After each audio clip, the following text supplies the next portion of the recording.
Bapak Ibu tentunya sudah mendengar informasi apa yang disampaikan oleh Menteri Pendidikan kita terkait dengan penyederhanaan ya salah satu standar kompetensi lulusan di mana akan dihapus standar kompetensi lulusan yang selama ini kita terapkan.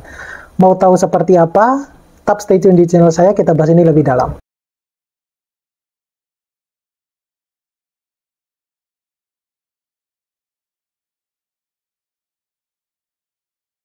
Assalamualaikum warahmatullahi wabarakatuh. Kali ini saya mau sedikit sharing terkait dengan apa yang diutarakan atau apa yang disampaikan oleh Menteri Pendidikan kita yang ini mungkin merupakan salah satu dari terobosan beliau terkait dengan penyederhanaan standar kompetensi lulusan yang mungkin selama ini diterapkan di seluruh universitas yang ada di Indonesia, khususnya bagi student-student ya, termasuk kita.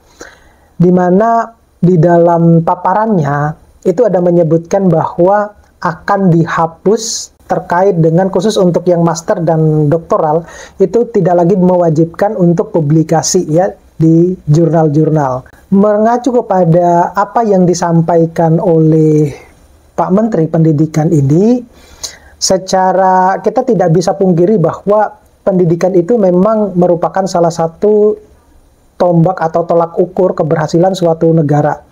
Tetapi ada kalanya yang terjadi di Indonesia itu adalah ketika misalnya aturan itu berubah karena menteri yang lama atau karena pemimpin yang lama, ketika muncul pemimpin yang baru maka kebijakan tersebut juga akan berubah. Kalau kita mengacu pada kebiasaan-kebiasaan yang terjadi di Indonesia, tentunya setiap kali ganti pemimpin, setiap kali ganti menteri pendidikan, maka kebijakan itu juga akan berubah. Oleh karena itu, yang menjadi pertanyaan besar buat saya pribadi maupun ketika kami yang lagi studi ke luar negeri itu juga bertanya terkait dengan kebijakan yang baru diutarakan, baru disampaikan ini, seberapa besar sebenarnya kontribusi Indonesia terhadap publikasi-publikasi di kancah internasional. Jikalau kemudian pada akhirnya mahasiswa-mahasiswa S2 maupun S3 itu tidak lagi diwajibkan untuk menerbitkan hasil penelitiannya di jurnal internasional. Jadi kalau kita mengacu kepada apa yang saya baca ya, teman-teman sekolah pun yang lain juga baca, mungkin Bapak Ibu dosen juga sudah membacanya, terkait dengan poin pada penyederhanaan standar kompetensi lulusan. Di situ tertulis bahwa untuk yang sebelum, rumusan kompetensi sikap pengetahuan umum dan keterampilan umum itu dijabarkan terpisah dan secara rinci. Kemudian mahasiswa sarjana ataupun sarjana terapan itu wajib membuat skripsi. Mahasiswa yang magister ataupun magister terapan wajib juga menerbitkan makalah di jurnal ilmiah yang terakreditasi. Serta mahasiswa doktor itu wajib untuk menerbitkan hasil penelitiannya di jurnal internasional bereputasi. Itu yang saat ini terjadi. Kemudian yang akan diterapkan itu adalah kompetensi tidak lagi dijabarkan secara rinci. Jadi kalau kita melihat di dalam RPP atau RPS kita masing-masing itu kan ada kompetensi lulusan nih yang harus kita jabarkan ya. Kemudian perguruan tinggi ini dapat merumuskan kompetensi sikap, pengetahuan, dan keterampilan secara terintegrasi. Jadi itu sebenarnya tidak pun ditulis di sini itu secara garis besar, apa yang saya rasakan itu sudah perguruan tinggi sebenarnya sudah merumuskan itu. Apalagi kalau perguruan tinggi yang punya mata kuliah kekhususan gitu kan. Kemudian tugas akhir ini dapat berbentuk prototipe, proyek atau bentuk lainnya, tidak hanya skripsi, tesis, dan disertasi. Jadi apa yang kami baca di sini dan kami telusuri, sepertinya ini adalah pilihan. Jadi mahasiswa itu boleh memilih apakah skripsi, tesis, atau disertasi, atau membuat prototipe, proyek, atau bentuk lainnya gitu. Jadi kalau yang saya dan teman-teman lain memaknai itu tidak akan 100% dihapus. Kenapa demikian?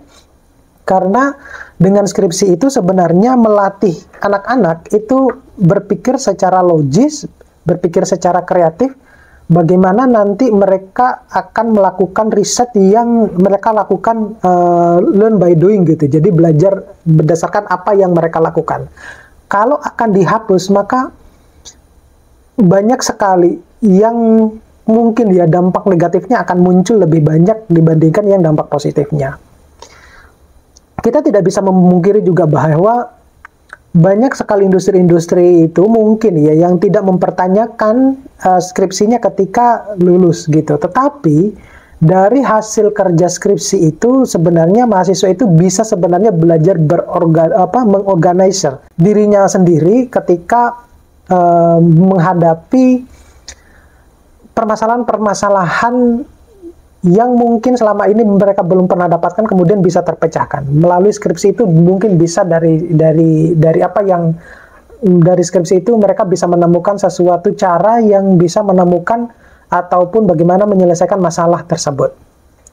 Kemudian jika program studi sarjana atau sarjana terapan ini sudah menerapkan kurikulum berbasis proyek ataupun bentuk lain yang sejenis, maka tugas akhir dapat dihapus. Jadi itu tadi yang saya bilang bahwa semuanya tergantung dari universitasnya. Kalau universitasnya itu menerapkan kurikulum yang berbasis proyek, ya tentunya skripsi tidak ada. Tetapi mereka, saya yakin tetap harus membuat yang namanya laporan proyek, kemudian akan diseminarkan juga. Jadi menurut saya ini hanya cuma ganti nama aja ya, tuh sebutan yang memudahkan mungkin mahasiswa itu tidak terlalu kaget dengan mungkin bosan mendengarkan skripsi, akhirnya berbasis project kan. Kemudian yang menarik di sini itu adalah yang ketika kami berbincang-bincang sesama student itu ya, yang kebetulan kita adalah dosen-dosen juga yang saat ini sedang tugas belajar, itu adalah mahasiswa program magister maupun doktor wajib diberikan tugas akhir namun tidak wajib diterbitkan di dalam jurnal. Ini yang sedikit menggelitik ya teman-teman, terutama kita-kita yang lagi student ini. Kenapa demikian? Karena kita itu, Indonesia itu saat ini itu sedang berusaha atau berlomba-lomba untuk meningkatkan jumlah publikasi kita di kancah internasional, biar kita itu diperhitungkan juga di kancah internasional terkait dengan publikasi. Kita masih kalah jauh ya dengan negara-negara tetangga yang lain. Jangan kita berbicara tentang Asia lah, kita berbicara saja Asia Tenggara gitu, kita masih saja tertinggal gitu. Dan kalau kita melihat ya publikasi yang bukan open access, kita masih kalah jauh, sedangkan Indonesia itu lebih suka menerbitkan jurnal-jurnal yang open access dan itu kebanyakan berbayar. Nah, sedangkan kalau yang jurnal-jurnal yang bukan open access itu jurnal-jurnal yang memang dilalui prosesnya benar-benar direview. Itu pengalaman yang saya dapatkan dibandingkan dengan jurnal-jurnal yang open access. Jadi, kalau nanti pada akhirnya teman-teman magister maupun doktor itu mereka tidak diwajibkan untuk menghasilkan sebuah publikasi di jurnal internasional, saya kira itu memang bukan merupakan pilihan yang baik. Ya, ini antara komunikasi kami ya. Karena kenapa demikian? Itu adalah salah satu untuk meningkatkan satu reputasi kampus, kemudian cara kita membranding ataupun memframing diri kita di kancah internasional, ya, karena kita secara otomatis akan tercantum nama kita diafiliasi di situ ya sebagai authors. Kemudian kita kembali lagi kepada fitrah sebelumnya bahwa kita saat ini itu sedang berlomba-lomba untuk meningkatkan jumlah publikasi di internasional. Karena kalau kita bergelut ya menjadi terjun ke dunia dosen, maka kita tidak akan pernah tidak akan pernah terpisahkan dengan yang namanya publikasi jurnal internasional. Oleh karena itu, kalau kita tidak belajar sejak masih kuliah, maka ketika kita menjadi dosen pun peraturan itu akan semakin bertambah, akan semakin sulit, maka kita juga akan semakin sulit juga mempublikasikan paper-paper internasional kita.